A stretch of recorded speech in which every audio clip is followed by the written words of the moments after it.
right, you should be able to see my screen here now. So everyone, thank you for joining us. We thought it'd be prudent to kind of update you on what's been going on with COVID-19 and what are some of the things that we see happening specifically in the agricultural space. And we're certainly working and living in unprecedented times right now. I think a lot of people are concerned and correctly so. And when you're going through something like this that's is unprecedented, it creates a lot of uncertainty and can be very difficult to estimate and kind of forecast what's going to be happening and taking place. And before we begin, I thought I'd just kind of quickly rehash some of the reports that came out from yesterday, the planting intentions. That's a very important report that comes out every year. And so yesterday, the USDA came out and said that American farmers are going to plant 97 million acres of corn next year. That's over 7 million acres more than where we're at last year. And that was above what they had actually estimated. And so fairly negative news on that. According, time will tell yet, but based on that, we're going to be planting one of our, I think that's our largest corn area since 2012. In the soybeans, 83.5 million acres compared to 76 last year. So again, a pretty big jump there, around 7 million acres. Wheat continues its slide from 45 million last year down to 44.7 million acres. That was roughly within the trade range what they were estimating. I thought it was surprising that the cotton acres did not drop more than what they did. It was virtually the same as last year at 13.7, and they were estimating that cotton acres would drop to around 12.7. And I think a lot of cotton farmers are just they don't have a lot of profitable alternatives. Usually it's either cotton or corn, and corn isn't looking very good right now. So even though cotton prices are depressed, they figured they'd just stick with the cotton acres. So this is the quarterly stocks are 7.95 billion as of March 1st is what they came with. So that was actually down, so towards the lower end of the range. That was a little bit slightly bullish there for the corn stocks at 2.25 for the soybeans, which was very close to the estimate, and 1.41 billion bushels, which is also very close to the estimate for that. So jumping right in, talking about where we're at now, I think this chart kind of shows it all a little bit, how quickly things have changed. Unemployment claims were, been down at this level, and then in a very short amount of time, it jumped up to nearly 3.3 million, in basically a couple of weeks. And so it just kind of shows you how quickly things are changing. I've seen estimates from 20% unemployment all the way up to 32% unemployment. I think it was the St. Louis Fed. They gave the estimate that they see that this coronavirus impact we could see as many as 47 million unemployed, which would be about 32% unemployment rate. We hope that that's the worst case scenario, but we don't really know yet. It's very hard to say, and I think David will talk more about that. I wanted to give a little bit of good news here. I was taught to always look for the positive in things, and I thought this video was kind of interesting. As the country is shutting down, obviously people are not driving as much. They're sheltered in their homes, they're quarantined, and so pollution around the world is had a direct and immediate impact on that. So you kind of see this as a satellite images of the pollution levels around the country in different cities, and typically what happens when you have oil prices drop the way they are, then that motivates people to travel more, and plane tickets get cheaper, and trips get cheaper. But since they're all sheltered in quarantine, they really can't go anywhere. And this kind of same thing happening in China. You kind of see here the space in a month of the pollution level that is cleared up there. So I guess that's, I don't know if you want to call that a silver lining or not, but it's one thing that I thought was very interesting, and how much pollution levels have changed in a very short amount of time. So David, I'll hand it over to you. Thank you, Matthew. First thing I need to do is welcome everyone to the Kruse residence here. Now, if you think looking behind me that, gosh, he should have maybe cleaned up his office a little bit, I can tell you I actually did. So on that side, it's better than it usually is. I think we're going to be working out of the office for quite some time. You know, this chart or a picture of the pandemic, it's shows where, of course, it's been worse, the number of new cases every day. It's a progressive thing, and that you know, while it's hit, you know, first of all China and Asia hard, and then Europe, and now the United States, you know, it's just a matter of time here until the southern hemisphere gets hit hard too, the Indian subcontinent, and Africa, and in Brazil, all of South America. You know, they're going to be moving into their seasons here for winter. Winter's a little cooler. The virus does like cooler temperatures better than warm. And so when maybe we get past our peaks in the northern hemisphere, then it's going to be the southern hemisphere that ends up getting the worst of this particular virus. You know, we've not seen you know, anything like this, you know, since the 1918 pandemic. In the that time around, we had about a 0.66% mortality in the United States, and between 500,000 and 600,000 people died in that pandemic. You know, overall, what this is it's also the greatest plunge in global consumption since economic activity since the Great Depression. This is you know, there's risks that come with this. There's other decisions that'll be made ahead. You know, we made the Depression a lot worse than it needed to be. We've learned a lot of things since then. One of the things back then is that the Republican Congress thought that they needed to balance the budget, when actually what they needed was fiscal stimulus, or they need to replace this consumption. You know, like 70% of the U.S. economy is based on consumers. And when the consumer shut down, the economy, of course, tanks. And so the Fed this time is reacting extremely aggressively. And I think they're out in front of it as much as they can be with the liquidity that they're providing into the system. You know, essentially they're buying billions and billions and trillions, I guess, of something like $4 trillion worth, you know, of securities and such to keep liquidity in this system. Also, Congress did respond immediately, you know, with a $2.2 trillion, I guess they call it a rescue or bailout package. I doubt that'll be enough yet. I think they'll have to come with at least another 1.1 billion and maybe or more yet. That check for $1,200 is not going to cut it. They're probably going to have to do another one yet as this goes on. So we've as I said, that we learned a lot of things from the Great Depression. I think former Fed Chairman Ben Bernanke was a student of the Great Depression, and so he, I think he's given the Fed a pretty high grade at this point as to what they're doing. But it's going to take more than that. And I mentioned before that we don't want to make any more mistakes. You know, one of the things that they did in 1930 is, when the whole global economy turns down like what is, it becomes an awful lot of national angst. And that national angst can turn into protectionism. And unfortunately, I think it was a time to back off on the tariffs. I guess they're going to go to the point that maybe a 90-day suspension on collections, that type of a deal. But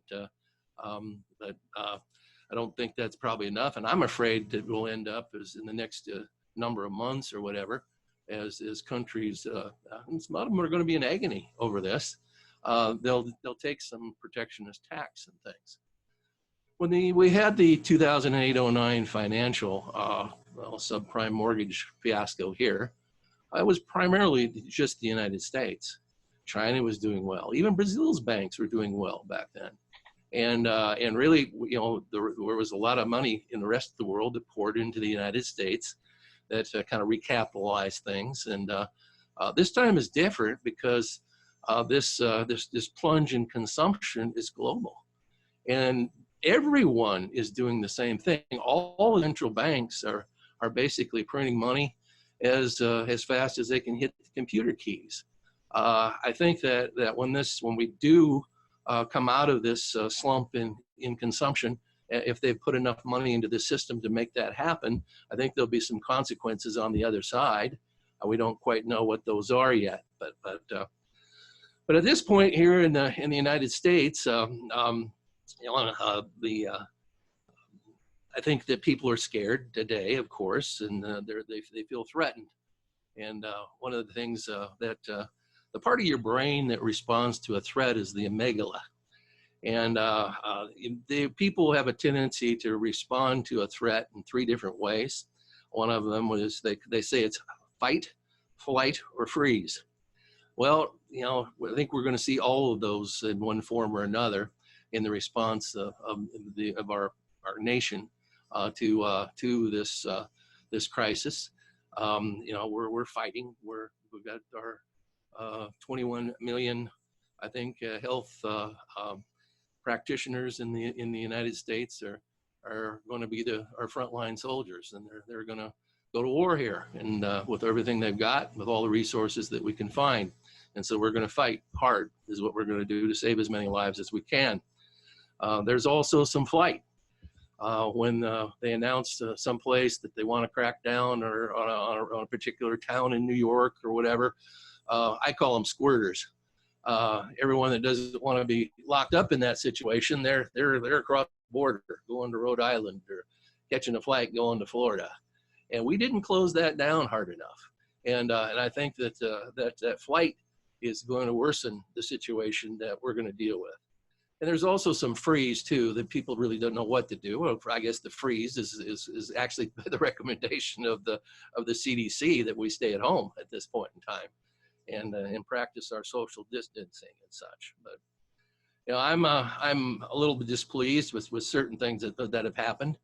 You know, that in actuality, you know, the way I've heard it here is that, you know, I gave numbers and such on mortality to Comstock Report subscribers before the president gave them to the country. He claimed Sunday to only have gotten the numbers that supposedly changed his mind just before that. Well, I'd given numbers to our subscribers that just simple math, that I used South Korea as an example, where they've had about a 0.6% mortality rate. They did about 3 times the per capita testing that we did. And so that larger pool of testing gives some more credence to the mortality rate. However, Peter Zehan, who is a geopoliticist, did point out that about half of their initial positive cases was associated with one of the wacko, I guess I call it, religious groups that had a lot of young people that were in the positive mix. And so therefore he thought that the mortality was probably a little higher in the general population than that. Then you take some place like Italy, which has the oldest population in Europe, a very large number of elderly, and you know, their death rate's probably closer to 5% or something. And the argument would be, is that where is our mortality rate going to be? Well, first of all, you know, right now it's running about 2.1%, but we haven't done enough testing. The pool isn't big enough. I think that's probably too high. And again, it's probably a bit higher than the 0.6%. Well, then if you take, you know, numbers and you start to extrapolate them through the population of the United States, and in the last census, we had 330 million people. And so if you take, I initially heard that in this round of the epidemic, that maybe 30% of the American public would get the virus, and if we have even a 1% death rate at that, well, that's up there 1.1 million. And then if, of course, if you can extrapolate it from there. They say that to get herd immunity, it eventually takes about 70% of the population. Well, at that point, I mean, if nothing was done, I mean, if nothing was, and we aren't doing nothing, we're doing a lot. We're doing everything we can to flatten this curve, which means that there'll be less deaths. And so when Dr. Machi, whatever it was, I don't know if I got the name right there, Bachi, you know, he was saying somewhere between 100 and 240,000. You know, that is calculating in, he thinks, the impact of the response of the country to basically reduce the curve, to hold that down. You know, I don't think that somehow or another, if our deaths are 99,999, so they're one short of 100,000, that somehow or another we've won anything. I think that I don't think we can even hardly imagine, you know, how devastating this many deaths is going to be in the country. You think about how you handle these poor people. They go to the hospital and they can't have any contact with their family and they pass away. Well, they can't. What do you do with their bodies, because they're still contagious yet? They have the virus. You know, I think there's going to be a lot of smoke coming out of a lot of crematoriums in this country. And also, as the more this happens, and there'll be family disruptions, I think there's great possibility here that we're going to see some social angst or even unrest, you know, around these hospitals and things that happen here due to the loss or whatever of family members and such as a result of that. And so we don't know exactly how far this thing's going to go, but you know, it looks quite ominous at this point in time. And so, you know, looking at you know, how does this you know, impact, you know, agriculture? I guess Matt threw up another chart here, which basically shows the current where cases have been reported. There had been, and it still shows up just a little bit in this chart, a little hole over the area of northwest Iowa and northern Iowa where there wasn't too many cases reported. You get into more of the rural areas. But quite frankly, that has been more due to lack of testing.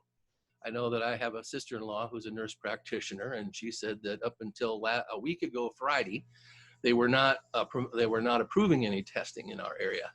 And as soon as they started testing, they started to find some. We have a positive case here in Dixon County, and yesterday they had one in Clay County.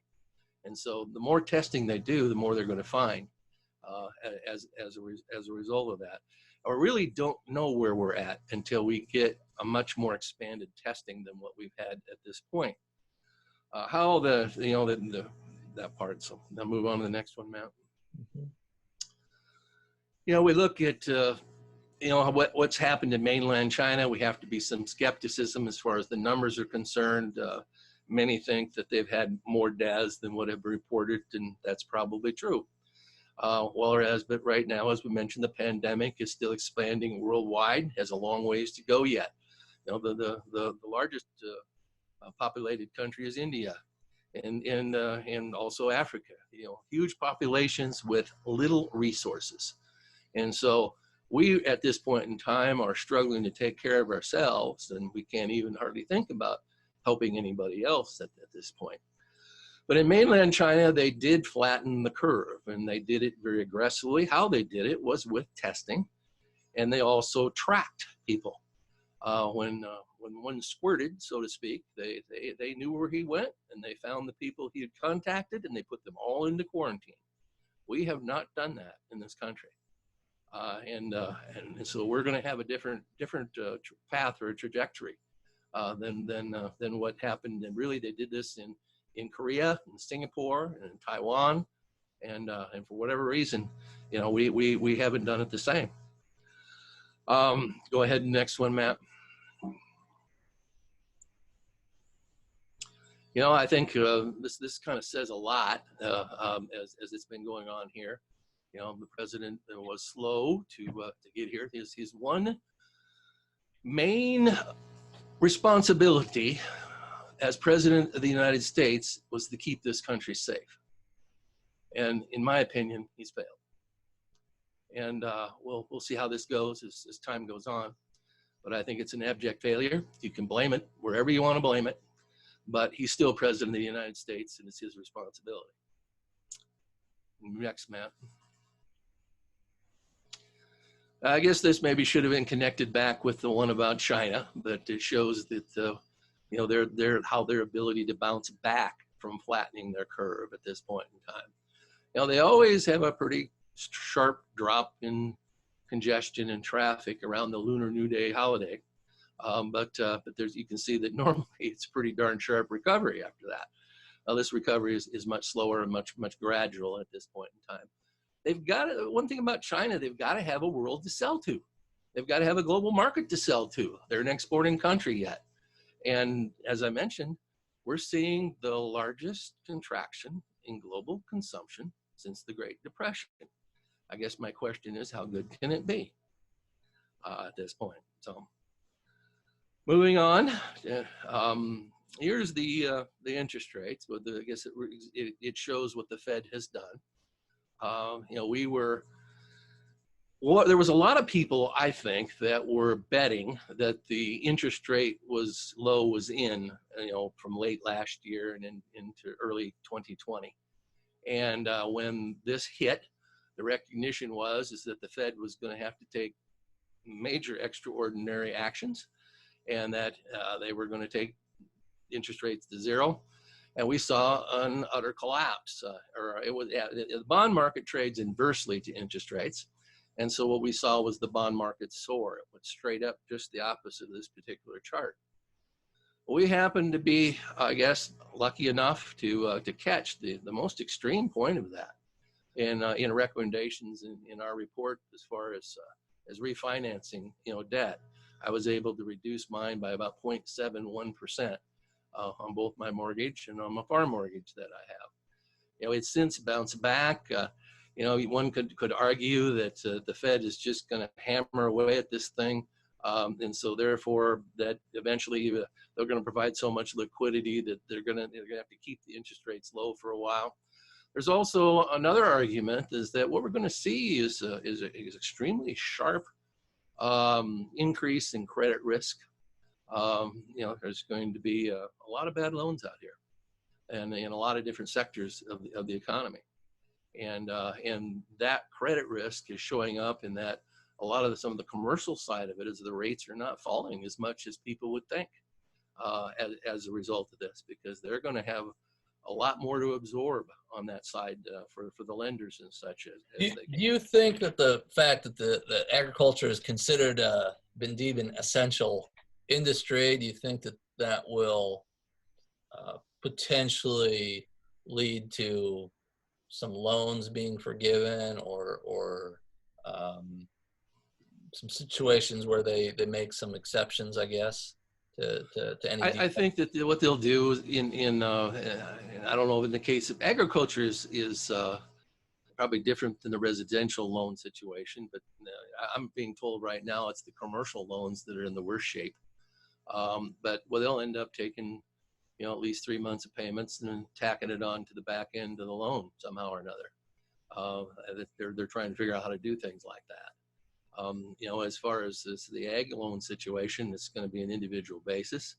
I think banks, they're going to do what they can do, but we've already had 3 years of drawdown of equity where we've been refinancing, restructuring loans and such.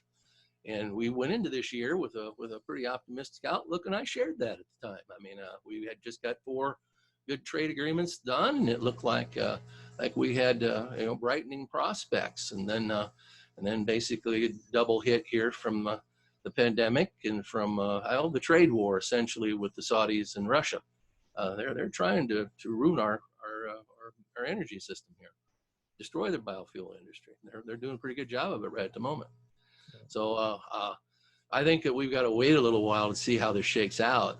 But I think there's going to be a lot more credit risk and stuff. You know, we're just seeing the tip of the iceberg at this point in time as to what it is. I was a little surprised in some of the studies that were done. I know Goldman Sachs had said that like 25% of the companies in this country were negative cash flow before coronavirus, and that also a lot of small businesses had maybe 2 weeks worth of financial reserves, and that's all they had. That's what I've seen. You've seen a little bit of that here, like in Des Moines, for example, where you know, the restaurants shut down, you know, because the governor asked the restaurants to close, and they actually announced that, you know, within a week or two, there's been a couple restaurants that said, no, we're done, we're closing for good. And you know, at the end, obviously, coronavirus had an impact, but it kind of shows you who had staying power. That some of these small businesses in general really didn't have the cash flow to survive something like this very long. And so yeah, it's kind of, I think you'll see that in a lot of different places. But Well, in my PM report, I think I lead off of a quote by Warren Buffett that says something about that you find out who's wearing a bathing suit when the tide goes out. And boy, the tide rushed out here. And we're going to find that there's more naked people swimming out there skinny dipping than what we thought. yeah. And we're going to have a problem as a result of that. It is good that they've come with these $350 billion of you know, corporate loans or basically the small business. You know, that's going to be a godsend to the ethanol industry here, the way it looks to me, as things on. They're going to have to draw on that. Yeah. But it's something for everyone to draw on for resources and such. You move to just one thing to mention to people, that there is on your screen, there should be a place where it says Q&A. So it's question and answer. You can type in your questions there, and you can go ahead and do that now as we go through the presentation, and we'll as we get towards the end, we'll probably hit those up. But as you get in a question that pops in your head, you can go ahead and type those in now, because sometimes they can take, you know, maybe a minute to kind of come through. But so I just thought I'd mention that now. Well, this is a chart of the U.S. dollar, and as you can see, that there's been a flight to security in the United States, and it makes sense. You know, despite the problems that we have here, we have a very strong system overall of our institutions, and the basic parts of our economy are still they're going to survive this, and we'll be fine eventually. Much more than the rest of the world. That pandemic is devastating Europe, and as I said, I think it's going to continue elsewhere. Well, if where's the money going to flow? Well, it's going to flow to the place where people have the most confidence, and that's the United States. And so I think that we're going to continue to see strength in the U.S. dollar overall as this time goes on. Well, we all know that that's not good for commodities. It's not good for U.S. commodities. It makes us less competitive in the world market and the exports. You know, you can hit the next one here. I think it should show the Brazilian real, if I remember right, Matt. This is just the last month in the Brazilian real. I mean, the real was down there below 4.5 just a month ago, and now it's up to 5.21. I think it hit yesterday. And so, how do you compete with that? You know, I mean, their products are so much cheaper than ours as a result of this, and their farmers then are protected by this weakness in the real, and it's not unjustified from a standpoint that Brazil is likely to be devastated by coronavirus. Different from us, they went into it with a very weak economy to begin with, and they have no financial resources. They have no financial reserves. They can't go out and borrow $1 trillion in the world market or whatever like we can. They do not have the health system that we have. And so they're likely to follow a different path than us, and one where basically they just self-inoculate. In other words, they don't have the resources to flatten the curve, I guess, so to speak. And so we're likely to see more of a spike or whatever. And they've almost resolved themselves to having to do that. However, their Brazilian agriculture is protected, and the farmers are going to be in the best shape down there of anyone. They come through their recessions and stuff better just because they usually go to a weaker currency, which supports them and such. And so it's the same with Russia. You know, the ruble has been collapsing, and it doesn't matter where it is. South African rand, the well, even closer to home, you know, the Mexican peso. You know, we're all hoping that China comes through and on the phase one, and we start to see more purchases.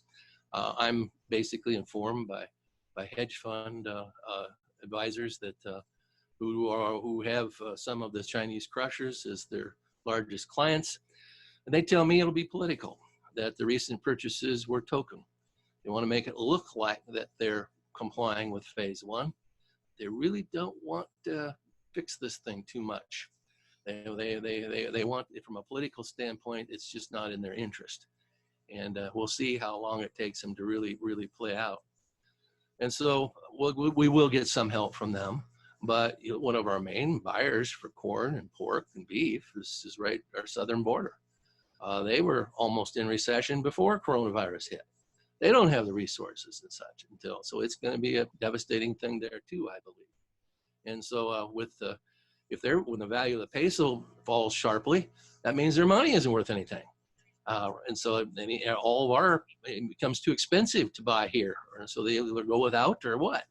And so that's going to be, we're going to have trouble competing with the rest of the world for exports because of dollar strength, in my opinion. So, well, we can, just looking at commodities in general, we only really need one chart. Doesn't matter if it's pretty much cattle or hogs, it's going to be corn or milk or what it is, ethanol, and oil. They all be reflected in the CRB index chart. And we've essentially been having an utter collapse in commodity markets that's unfolding at this time. Well, you know, we've always been taught that low prices cure low prices. And so, gosh, we take the price of pork to $1 pork chops are $1 a pound. Consumers are going to run to the store and fill the freezer, right? And gas gets to $1 a gallon. And consumers are, man, they're going to be planning their summer trips and everything. They're, you know, then, and boy, we'll be seeing gas volume then increase significantly. Well, you know, and milk gets to be $1 a gallon, and gosh, you know, all the milk drinkers will be consuming twice as much. Well, unfortunately, the markets are broken. There's a total disconnect here between the ability of low prices to cure low prices. When you have all the restaurants shut down, when you have the food service trade shut down, and initially there was a big rush to the supermarket that cleaned out the shelves as people stocked their pantries, and then that caused some excitement that, oh, we couldn't keep up with that demand. And well, what happened then is that we did. The retailers and such, they restocked, and now it's the situation where now the consumer doesn't want to go to the grocery store either. They don't want to walk into place. They will either have the groceries delivered, or whether they'll drive up and have them stuck in the back of their car, or they'll pick them up and put them in there. But you just will not put out as much through takeout windows as you will through an open restaurant. And so, in the same with the situation with in the fuel, nobody's driving anywhere. The cars are all parked in the driveway or in the garage. And so, for the time being, until we can get this economy opened up again, you know, our ability to heal is extremely impaired by our lack of access to the consumer. It's shut off from this. And there's going to be all types of consequences result, you know, of that. And so it could get, I don't know where it could go at this point in time. I mean, I'm seeing the pork market, for example. I mean, normally wouldn't the retailer or consumer come running to 40-cent pork bellies? I mean, that's the cheapest I've ever seen them ever. But they can't. They got other things in their mind besides that. And so you got hams in 40 cents territory. I haven't seen the markets for a while since we've had to start this. I've only got one computer screen here at home, you know, but lean hog futures were in the 40s this morning. They dipped into the 40s. And at this point in time. So you've got a problem being cut off from the consumer, and the consumer is the thing that's going to fix this. And then we've got to get hooked back up with the consumer to make that recover. And in the meantime, what do? Well, what I've been telling people is that I'm assuming that the isoines that you're going to get, they're going to give them to you, and that they'll probably pay the freight. And I would look very with a jaundiced eye at any of the pigs in there. They don't look like they're going to be a show pig. I would eliminate him. I would not go panic out into the back end of the market. At this point in time, the damage is going to be done right now, right up front and personal, and in all these markets as to what happens. Because after we get opened back up, we will eventually get back to the consumer, and things will change, and they'll change rather sharply and abruptly. But in this interim period, we're in trouble. And so you look at, and there's things that don't make sense. That the milk industry, unfortunately, just was coming out of a restructuring washout, and then they get hammered by this. And again, they're cut off from the consumer. If people can't get into the store, they just don't take as much ice cream and stuff out of the freezers to take home with them as what they would otherwise. And it's the same with the meat counter too. When you're ordering by essentially having put the groceries in the car or whatever, you just don't get as much, and you get by. And so there'll be a loss of consumption here in this interim time being that we have to get along with. And so, this is going to, you take in the cattle situation. They're just going to, right now, no one knows what the cattle in their feedlot are worth. And until you know what your fed cattle are worth, how do you have any idea what to pay for feeder cattle? It's all just big guess, right? And so I think the placements have got to drop. You've got to, these feeder cattle just need to stay on grass. They're going to eat hay or something else for a while. We've got to let this thing shake out.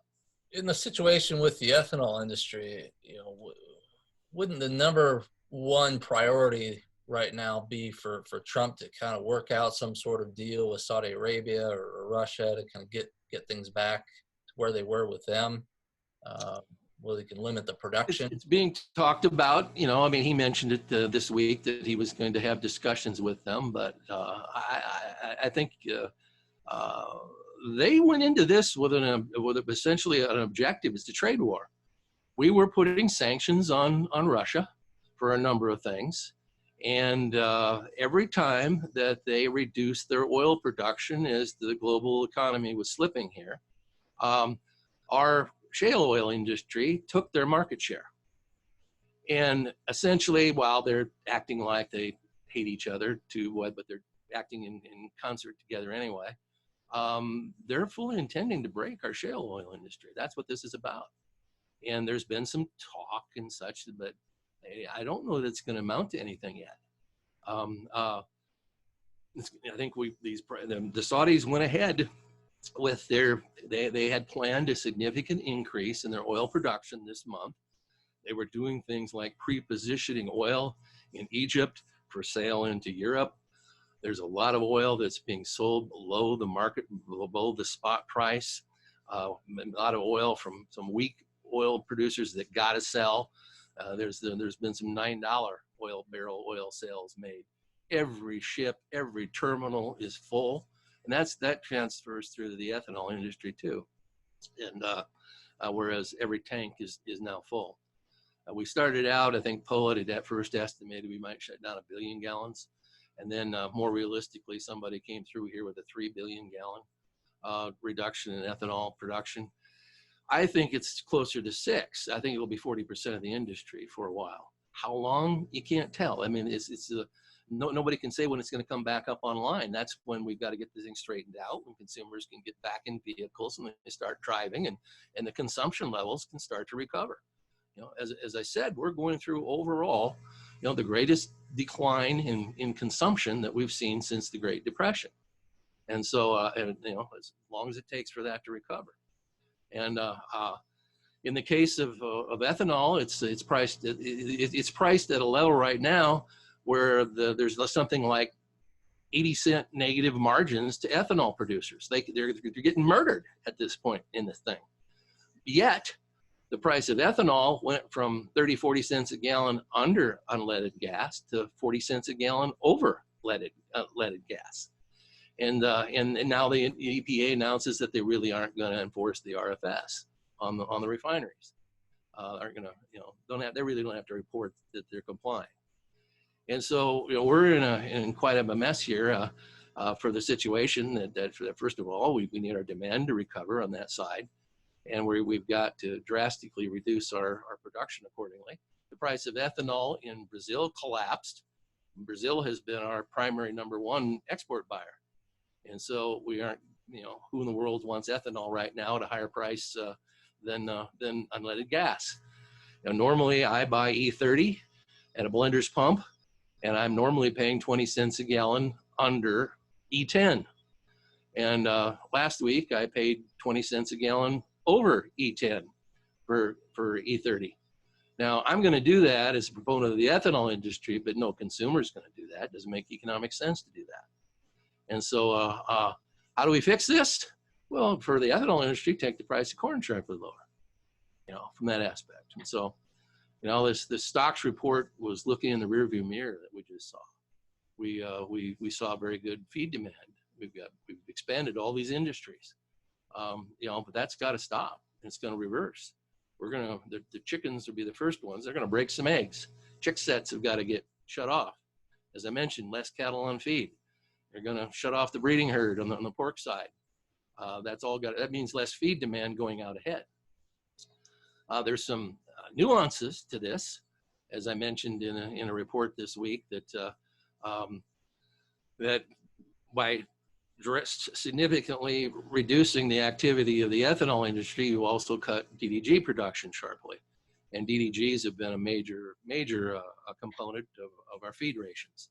I think they've gotten up to even 20 and 30% of hog rations and poultry rations, and maybe not as much in poultry, and on the beef side. To be able to, on the beef side, you cannot replace the DDG natural protein with urea. The animal is incapable of converting that much to get it up to the 14% protein ration that they need.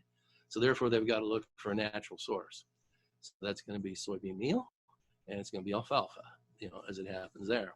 And so there's going to be, at least in the interim here, I think there's going to be a significant demand shift to soy meal as a result of what is happening there overall. So we'll take some questions here. You kind of answered a couple of them, but one question is, when the coronavirus hits South America later this year, will farms have a shortage of workers to get their crop planted? I think that will definitely be a concern to them. The first thing you have to remember is that the farms in Brazil are mostly extremely isolated. You can stand out there in a farm and not see a neighbor anywhere. And so you want social distancing. The farm country in Brazil is a place that comes by it naturally from that aspect of it.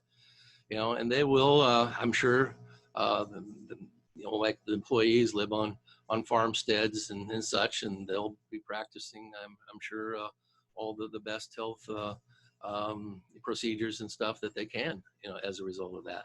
So I'm skeptical as to whether in these situations that they'll have a great deal of problem with that. And they're going to have such an unemployment situation there as this happens otherwise, that there'll be a pool to draw on. But still, maybe you can answer that question a little bit too and give your perspective on it. Yeah, I'm skeptical that it would really hurt the. I think what they want to know is this going to lower the crop estimate in South America, and I guess I'd be skeptical at this point that would happen due to workers getting sick, things like that. I in Brazil right now, there's a little bit more of a debate going on whether or not they should just say the hell with it. We just got to get it. We got to go through it, because otherwise, it's going to decimate our country and our economy, and you already have a much larger lower class, and they can't be stopped, and be shut down the way they are, and so there's not everybody agrees with that, but it seems like there's definitely a growing voice there of people, saying, look, we just gotta risk it. We can't shut down the economy because of this. And so I think the production will be there where they might end up to some instances, and they're seeing this in Argentina too, is in their processing plants and in their ports and such, where workers are concerned and balking at performing the duties that are needed to maintain the export side of that too. But we're going to have that here as well. It's just starting to hit the livestock industries, and as this unfolds, we're still beginning. So one of the things, and maybe we got to get to something, we're making this sound just horribly bleak. And well, it's going to last how long it lasts, but we will get to the other side of this. You survive this, and it'll be worth it. There'll be a recovery and profitability on the other side. One of the things that I mentioned, how your amygdala responds to this.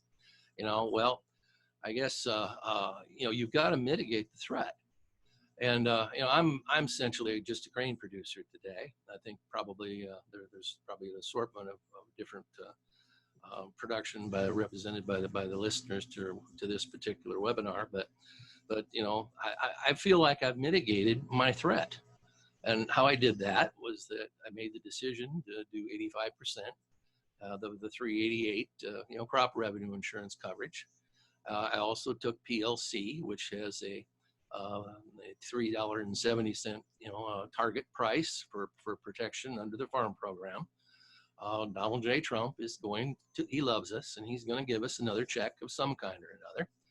And then I hedged everything. And so there's a lot of forecasts already that by fall that we could see the cash price of corn easily at 250 or lower. We were 298 last night here in Royal for our price. So that might be. And we're also, so if that all happens, I'm going to have 4 sources of revenue that gets put together I think that's going to be enough to cover my costs and make a profit in actuality. So that's how I've mitigated the threat on that side of it. You have to make the decisions. I mean, we talked to a lot of people at crop insurance time and could not get them to do the 85% this year. And that's frustrating from my standpoint on that. So right now, I don't want to call it low corn prices can be my friend. I don't have to be, that we are not at odds then from that standpoint. They're not my enemy. And I've mitigated the threat is what it is. And in each instance, in every operation, in every commodity, and whatever you've got to mitigate the threat, at this point. And so there's different ways to do it.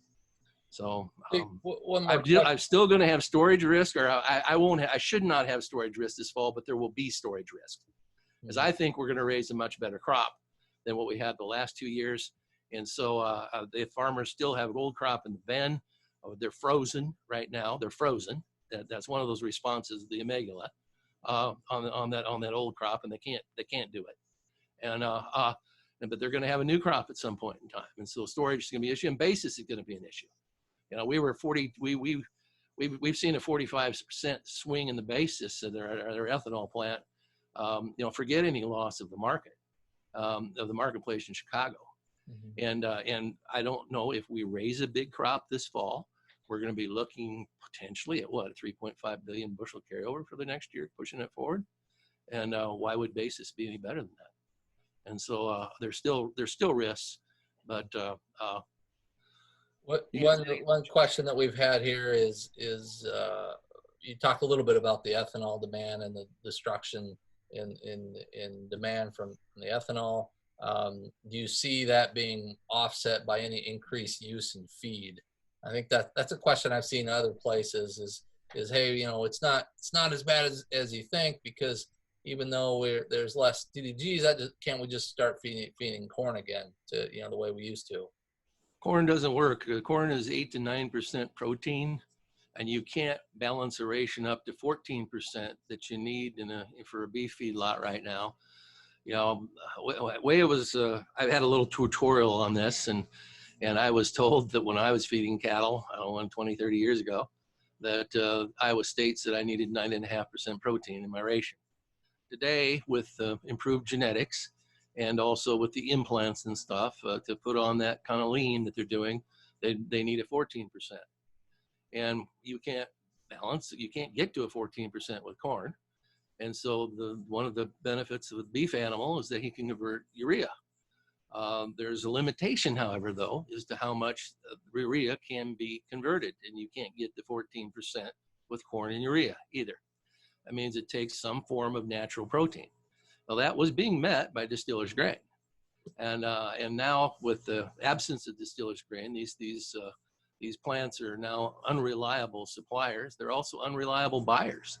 Valero invoked force majeure on their plants in I got to get it right this time, Albert City, and then one of their plants in Nebraska, where they just negated all the contracts, the act of God kind of situation.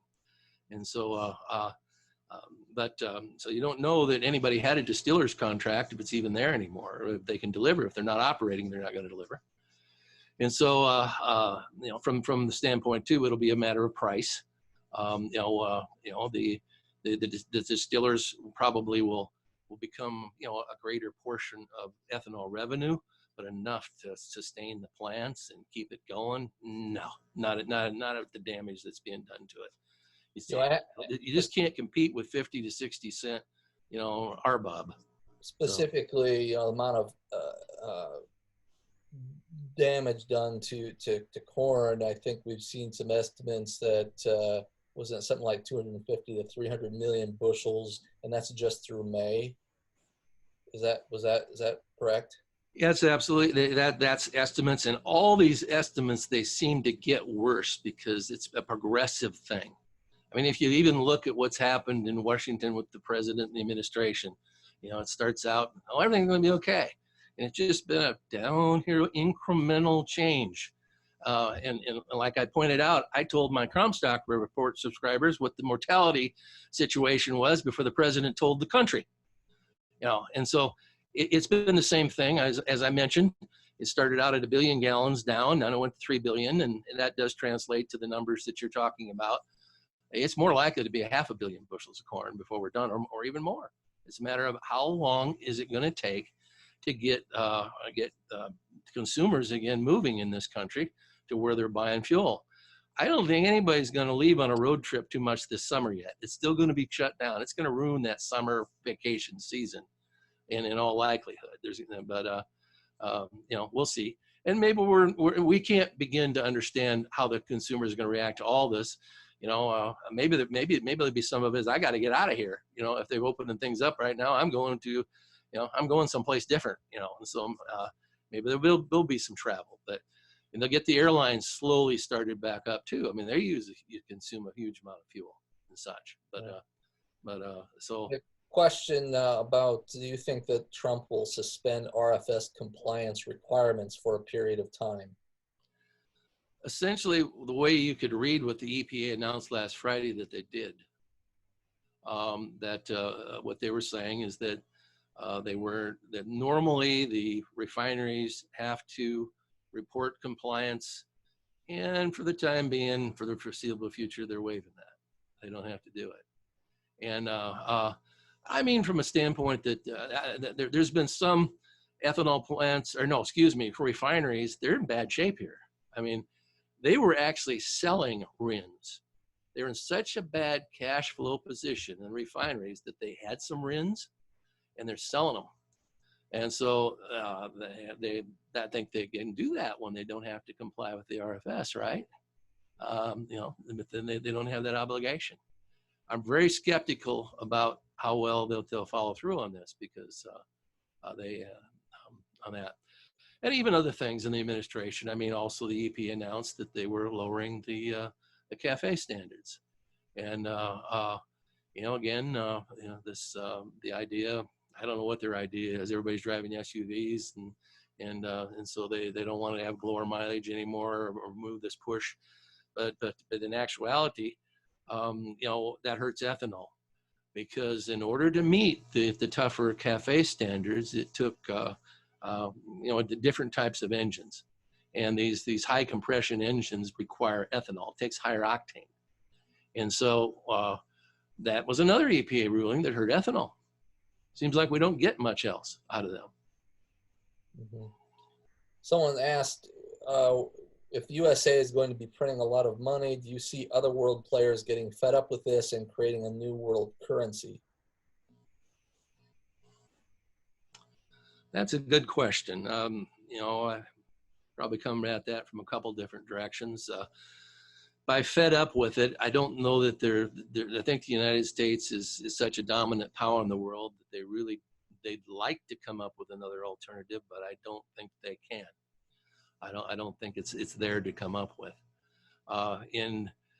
What is different between this particular financial meltdown, so to speak, and others is that it is global. In other words, all the world central banks are all printing money and writing notes, and we're going to assume the greatest debt accumulation in the history of the world as a result of this. I don't think anyone can really know what the ramifications of that are going to be. I think if they keep it up long enough and we get a recovery in the economy, which I'm assuming will happen, I think that, if they keep it going, you'll probably, this is massive deflation right now. You'll move to inflation. And they're going to have all this debt. And of course, they're going to want to pay it back with cheaper dollars. But I'm talking down the road here. This is going to take a while. This 2.2 trillion that they approved in relief, you think that's just the beginning? I think that's just the beginning. I think that, they've already talked about another 2.2 trillion in other forms. He wants to do an infrastructure deal, but the people are going to need another check. That $1,200 for this month is not going to cut it. It's not going to be fixed. They're going to need another $1,200 next month, But here again too, when we look at other countries, in Brazil, they can't lower the curve because they can't do this for their people. They were talking about a 3-month, $40 a month payment to the Brazilian people. And so, gosh, this whole thing in 3-month period, they get $120.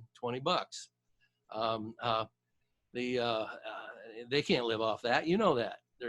They say we'll die. It's the same in Argentina. They're what they get in Social Security and stuff is a pittance. And so my concern is that in this country and in the world over, there's going to be angst and social unrest.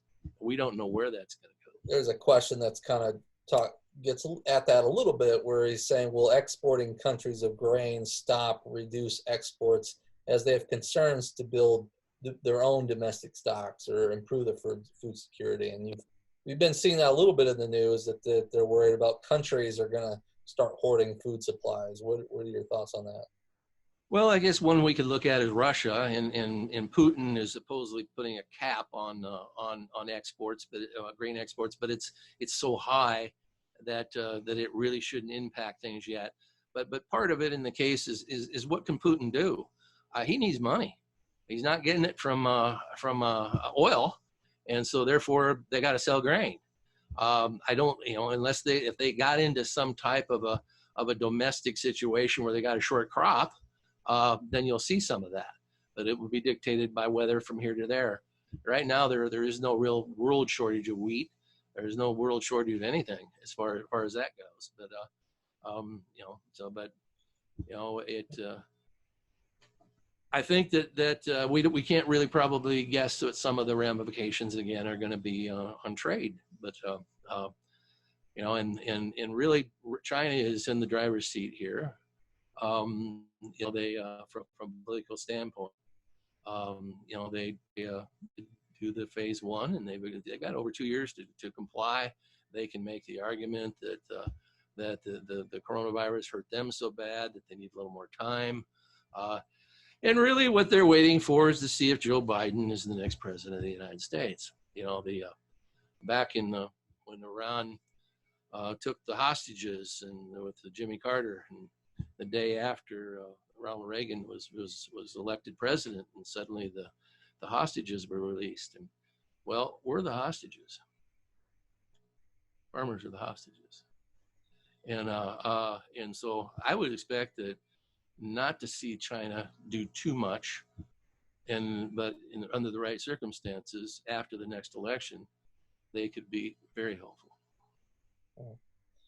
The next question, are we already too late to hedge at this price level, and what is the outlook for a currently unprotected producer? Well, in actuality, you have to give me what commodity it is and when. In the case of a lot of commodities, the meats, the milk and such, I'd say yes, we're too late. On that side of it, it's just a panic situation right now. The grains, the one benefit they have is that they don't have this same disconnect to that American consumer. They're the middle thing yet, as long as livestock producers are still buying. Fact is, here locally, we do have an elevator that has a feed mill, and they are 10 cents better than the other one nearby. And so you got to take advantage of those things on that part of it. But I think from where we're going overall, that any 10 to 15 cent rally in corn needs to be hedged. When you get into a really serious bear market, which it appears like this is, like I looked at, everybody was hopeful after yesterday's recovery from it was down 7 cents and it came back and it was only down 2. Hey, that doesn't look so bad. They must have a lot of the bear news in the market.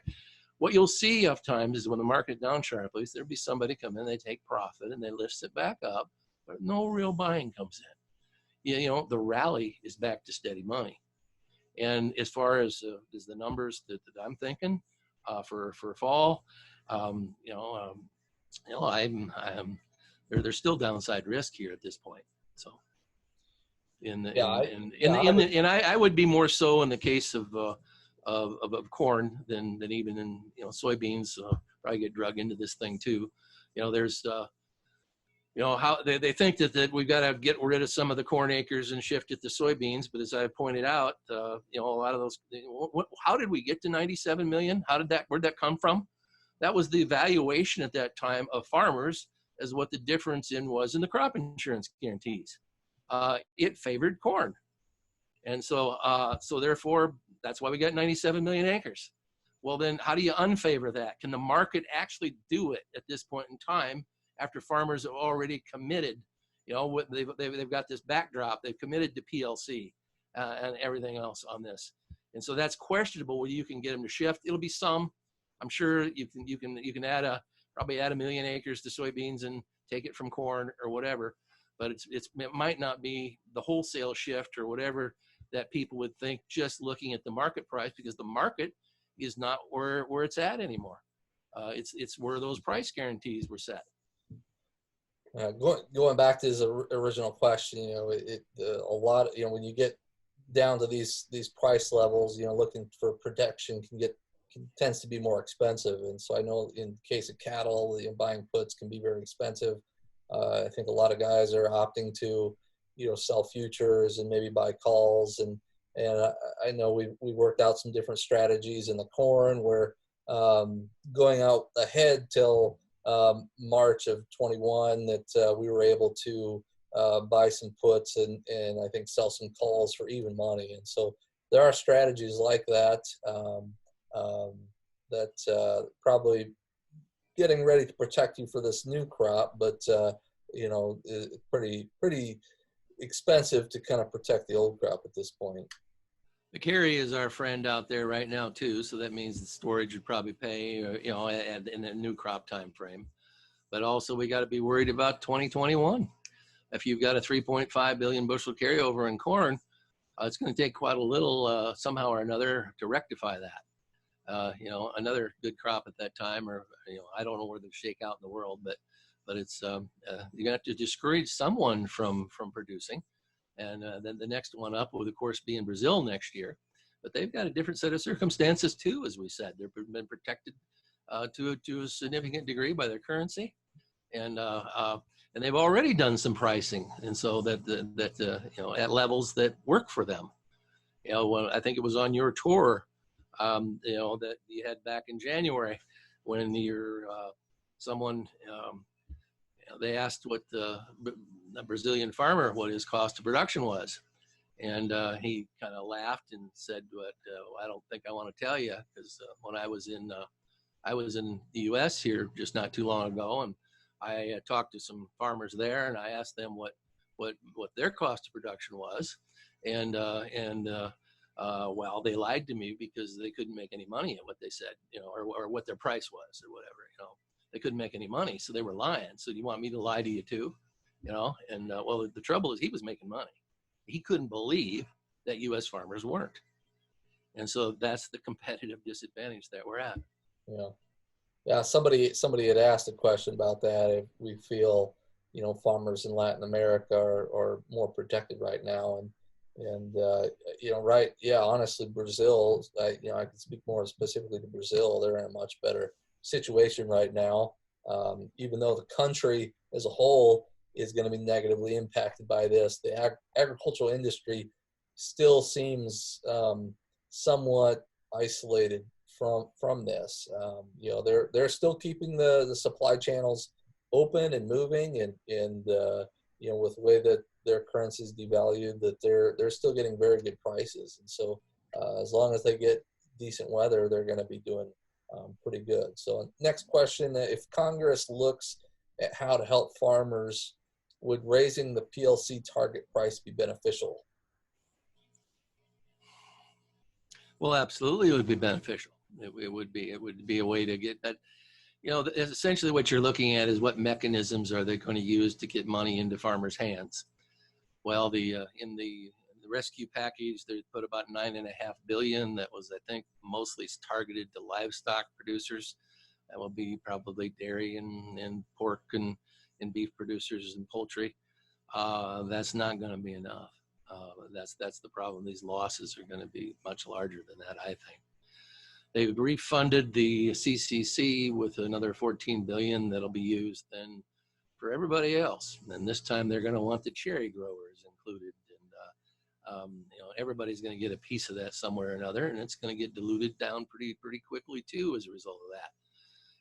They had originally were going to do $34 billion, and the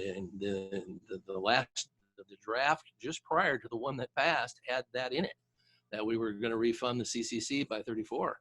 And when the one went through, it got pulled. And I was told that it was Patrick Leahy that did that. And that pulled it on the last draft. And so we need that. And so it's unfortunately. Next question: would you see all this eventually leading to massive inflation and skyrocketing interest rates? Not right away. It might take a number of years before we make that kind of transition. It's not going to be fast. It'll take where we're at right now is we've got this massive deflation or decline in consumption, and they're doing everything they can to fill that hole with all the fiscal and monetary replacement that they can. They got to fill that hole in, and of course they're going to want to make it to the point where we get a recovery, where the economy starts. Not only do we fill the hole, but we're growing again, and that's going to take additional stimulus to make that happen.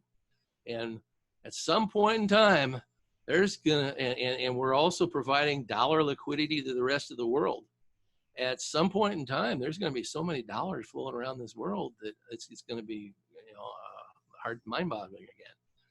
And at that point, when that happens, if inflation is too many dollars chasing too few goods, and so after they put everybody out, after they break everybody, and we lower the production of all the commodities, and then you flood the system with dollars, you do have the ingredients for future inflation. How has the African swine flu that occurred in China last year affected the markets? Any word if the hog production in China has recovered? Well, they are working very hard for it to recover. The last numbers I saw was about a 21% decline. But with the exports that they are getting from us, and they were up like 150 some percent, it's not that we're not exporting to China more, we are. and with probably their reserves and things, they've actually stopped the increase, or they flattened out the hog price or the pork price there. And so it's actually declined slightly. And so they've got things kind of under control in that too. Now, I guess from the overall big standpoint. And so when they're done, they're going to create a new, restructured, very efficient, excellent hog industry. And so this opportunity that we have here and for the next couple of years is not going to go on forever either. You know, speaking of China, right or wrong, you know, I like to look at what's going on there now and how they're recovering from this, because it at least gives you a little bit of hope. And you know, looks like they've been slowly and timidly getting back to normal. You know, I read that KFC had announced that they were opening their restaurants again in that Wuhan province, and so that, I guess that's good news. You know, we're probably, I don't know, at least a month or more behind of where they're at, but it did show that you know, moving to quarantine and shelter did work, at least in China, and so at least that gives me a little bit of hope. And here again, I'm going to tell you, they did it differently, and we haven't done it right. They used extensive testing, so they cordoned off an entire area, and they stopped the squirters. And anybody that tried to leave was tracked, and anybody they contacted was also put into quarantine. They clamped down much harder than what we've clamped down here. There were still 20 flights every day going out of New York to Florida. You know, the interstate highways, the Florida highway patrolmen were checking licenses coming from Louisiana, because basically every place that became a hot spot, first reaction of a lot of people's amygdala is, I'm getting out of Dodge. And so what happens from that is they were carrying this thing everywhere. Yeah. And so we are not going to have the same track that China had, because we have not acted the same way. We're also acting like a confederation of states. Yeah. I happened to look up on Google, and I guess we became a confederation, Articles of Confederation, back in 1781 with our 13 colonies. And frankly, it didn't work very well. And we replaced it with the federal government in 1889. And we approached this problem like a confederation of states. The federal government did not take command initially, and they really have not taken command totally yet. Everything they've done has been late and too little. You know, they're letting everybody, all the states and then the FEMA compete, where they're bidding up all the paraphernalia that they need at the hospitals. You know, makes no sense. It should have been coordinated entirely by buying purchasing from the U.S. government and dispensed out as needed to the states and the hospitals and stuff from there. There's been no centralized coordination. They deconstructed a lot of the mechanisms in the federal government that we needed for this. We spent billions and billions and billions of dollars on our national defense and the military, and we deconstructed a lot of the mechanisms and institutions or agencies that ended up being the real threat here. And so we've been late the entire time. Well, I think we're about out of questions now. We will make this, we are recording this, and we'll send this out to you probably later today, so you can watch this again. Do you have any final comments for everyone? Well, just that we will get through this. We will. And that, you know, I know back in the ag depression of the 1980s, you know, I was pretty darn depressed, and I thought, oh my God, you know, this agriculture, it's not a good thing. And I know what happened to be one of my mentors was my father-in-law, and he looked at me and he said, no, he says, it will be as good on the other side as it was bad at this point. And I couldn't believe it. You know, I thought, huh? And he was right. It was. We went through some great times here in agriculture that gave us the equity to be able to stand this. When I look at where we are today in agriculture relative to where we were in the ag depression of the 1980s, we're in so much better shape. It is amazing. The government programs and the crop insurance and these programs that we have, they came about as a result of the 1980s. They, you know, and then also You know, a lot of the mechanisms that we have to protect us today were a result of that disaster. But look at where we are today yet still. I mean, we got interest rates almost zero. You know, I got 2.65% interest rate on my home, you know, out of this deal. And, you know, back then it was 18%.